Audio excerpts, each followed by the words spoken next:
Qantas, how much should they be held to account over what has gone on? Alan Joyce is now gone, but the High Court has found that they illegally sacked 1,700 workers during that COVID period.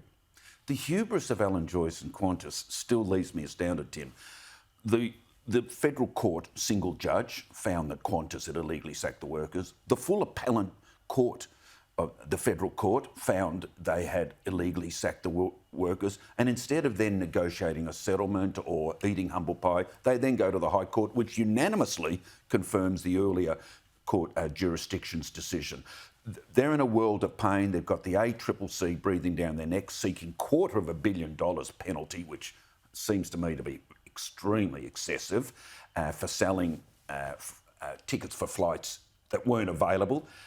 So I don't know how you reset Qantas. It's going to be a long, long road back. It's a real flesh wound, isn't it, to the people of Australia, because, you know, this long-term advertising campaign of Peter Allen's famous song, I Still Call Australia Home, with choirs on hills, and then for them to see, I'm talking about the Australian public here, just for them to see the way that Australians are being treated, Australian workers are being treated by an organisation like that, it cuts deep.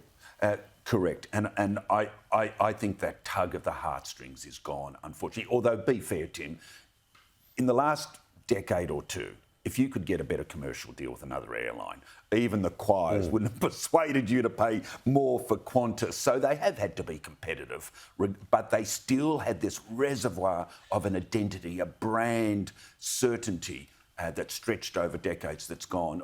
It's just another airline now. Yeah, the next song might be Go to Rio or something like that. Now, what is the significance, turning internationally, in your eyes, of Kim Jong Un and Vladimir Putin and this partnership? Well, that was a sight to make your skin crawl, wasn't it, Tim? Because they're the two butchers of modern political history. I think it's overstated. I don't think North Korea is a game changer for the Ukrainian war.